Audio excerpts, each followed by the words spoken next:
चलो बच्चों, तो आज हम लोग इंग्लिश में पोएम नंबर 3 देखें, जिसका नाम है rain on the roof.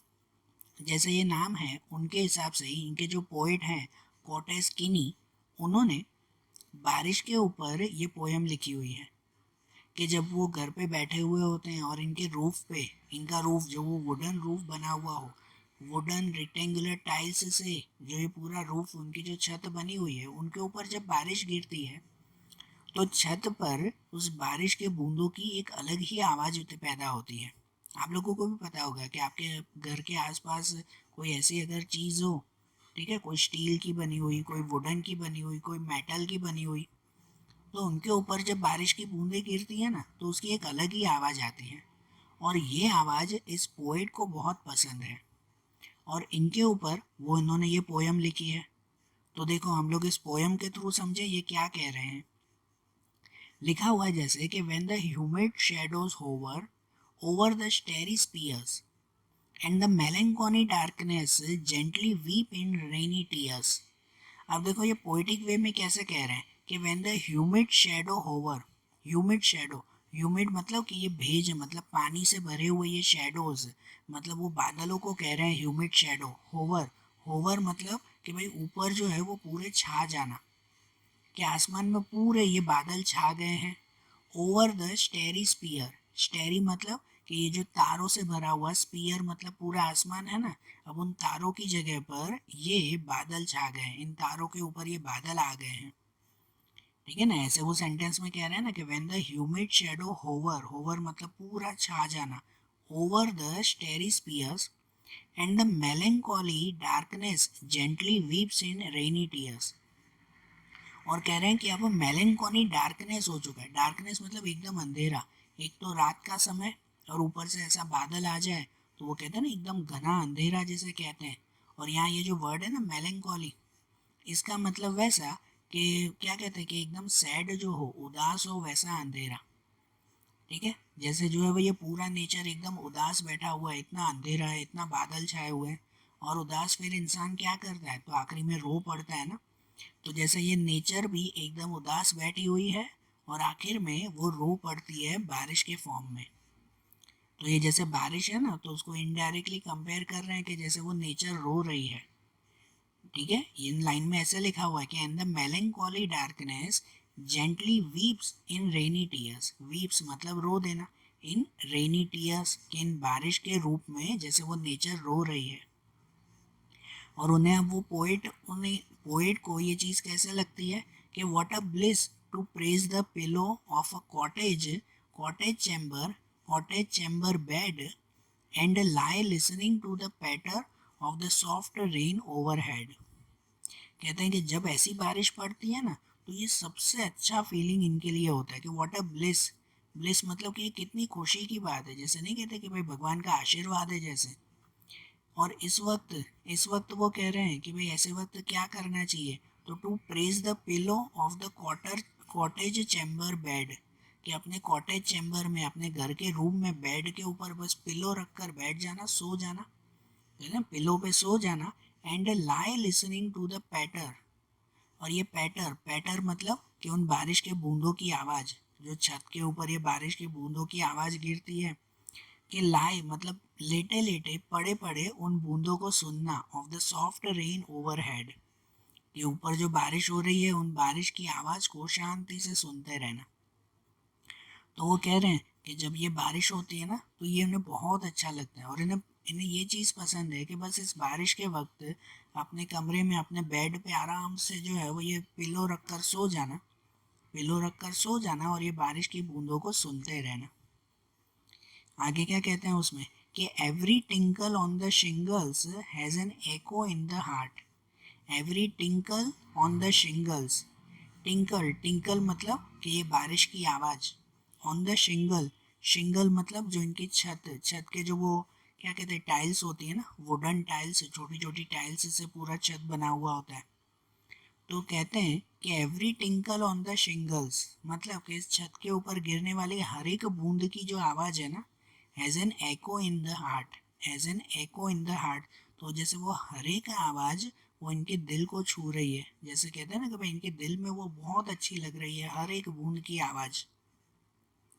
And 1,000 dreamy fences into busy being start. And 1,000 dreamy fences मतलब कहते हैं ना कि भाई अलग जो रंग बिरंगी सपने वो इनके मन में शुरू हो जाते हैं। And 1,000 dreamy fences into busy being start, कि इन बारिशों की आवाज़ से आराम से अब वो पलंग पे लेटे लेटे ये बारिश की आवाज़ सुन रहे हैं, और वो सुनते हुए इनके मन में हज़ारों सपने, हज़ारों रंग बिरंगी सपने इनके मन में क्रिएट होने लगते हैं। सही बात है ना, ऐसे बारिश का अच्छा सा मौसम हो, आप लोग आराम से पलंग पे लेटे हुए हो, बस बारिश को एंजॉय कर रहे हो, तब उस वक्त मन कितना खुश, कितना शांत होता है, और उस वक्त नई नई चीज़ें, नए नए सपने जैसे जो है वो ये मन में क्रिएट होते हैं। And 1,000 recollections weave their air threads into woof. क्या कहते हैं? एंड 1,000 रिकलेक्शन, और सिर्फ सपने ही नहीं, बहुत सारे रिकलेक्शन मतलब कि पुरानी यादें, पुरानी मेमोरी। बारिश के मौसम में फिर पुरानी यादें भी आती हैं कि उस वक्त गए साल बारिश पड़ी थी, हमने ऐसे किया था, उस वक्त हमने ऐसे किया था। आती है ना वो पुरानी यादें भी। तो वो यादें भी, उनके लिए ये वर्ड कह रहे हैं ना कि weave their air threads into woof, कि वो यादें जैसे इन हवा के धागों के थ्रू हमारे मन में, वो कहते हैं ना कि भाई पूरी सिलाई हो रही है, कि भाई गूंथ रही है जैसे। इन शॉर्ट कहने का मतलब कि ये बारिश की वजह से इनके मन में बहुत सारी यादें वो क्रिएट हो रही हैं। As I listen to the patter of the rain upon the roof, कहते हैं ना as I listen to the patter, patter मतलब वही बारिश की आवाज़, कि जैसे ही ये बारिश की आवाज़ सुन रहे हैं ना, तो उनसे इनके मन में नए नए सपने, पुरानी यादें, ये सब चीज़ें क्रिएट हो रही हैं। और आखिरी में क्या कह रहे हैं कि now in memory comes my mother as she used in years ago, कि अब जो वो सपने, वो यादें जब वो याद कर रहे हैं ना, तब सडनली उनकी यादों में उनके मदर आ जाते हैं, कि अब उन्हें अपने माँ की याद आ रही है, अपने मदर की याद आ रही है। As she used in years agone, मतलब ईयर्स एगोन मतलब सालों पहले वो इनके साथ थी, सालों पहले इनके साथ थी, इसका मतलब कि उनके मदर सालों पहले गुजर चुके हैं, अब नहीं है, और अब उन्हें जो है वो अपने मदर की याद आ रही है ऐसे बारिश के मौसम में। To regard the darling dreamers ere she left them till the dawn, वो क्या कह रहे हैं पता है, कि जब जो है वो टू रिगार्ड मतलब इसकी तरह ही, मतलब जब पहले इनके मदर इनके साथ थे ना, ठीक है, सालों पहले जब ये छोटे थे पोएट, तो इनके मदर इनके साथ थे, और ऐसे बारिश के मौसम में ही इनके मदर हमेशा इनके पास में सोते थे, और इन्हें पूरी रात वो नए नए सपने दिखाते थे। नए नए सपने दिखाना मतलब कि इनके साथ बातें करते थे, कैसे इन्हें स्टोरी, इन्हें कहानियाँ सुनाते थे, और पूरी रात इनके साथ रहते और इन्हें नए नए सपने दिखाते।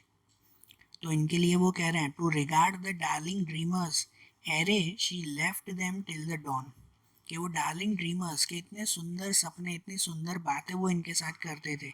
एरे, एरे मतलब कि भाई बहुत पहले, she left them till the dawn, till the dawn मतलब कि सुबह होने तक, सुबह होने तक वो हमेशा उनके साथ रहते थे।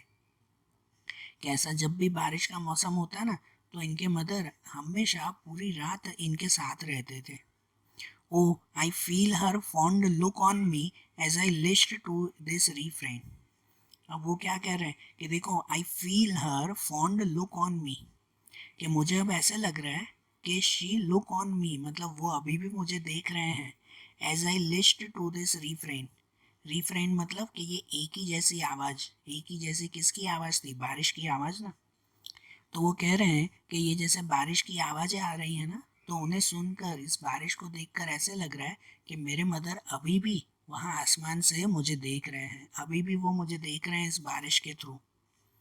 विच is played upon the shingles by the patter of the rain, कहते हैं कि शायद मेरे मदर ही वो मुझे खुश करने के लिए ये शिंगल्स के ऊपर, मतलब कि भाई मेरी छत के ऊपर ये बारिश की आवाज़ कर रहे हैं, बारिश की बूंदें गिरा रहे हैं, ये आवाज़ वो कर रहे हैं, कि क्योंकि उन्हें पता है, भाई मेरे मदर को पता है कि मैं इस आवाज़ से खुश होता हूँ, तो शायद वही वो अपनी आवाज़ जो है वो मुझे भेज रहे हैं और मुझे खुश कर रहे हैं। ठीक है, तो पहले जैसे इस पोयम की जैसे शुरुआत हुई कि उन्हें इस बारिश के मौसम में आराम से बैठकर इस बारिश की आवाज़ को सुनना पसंद होता है। फिर वो कहते हैं ना कि इन्हीं बारिश में उन्हें नए नए सपने आते हैं, पुरानी यादें आती हैं उनके मन में, और उनके मन में अब उनके मदर की याद भी आ रही है, कि जहाँ पे उन्हें याद आती है कि उनके मदर हमेशा उनके साथ रहते थे ऐसे बारिश के मौसम में। और आज भी उन्हें ऐसे फील हो रहा है कि जैसे उनके मदर वो ऊपर से इन्हें देख रहे हैं, और ये बारिश जैसे उनके मदर ही भेज रहे हैं इनको खुश करने के लिए। बरोबर।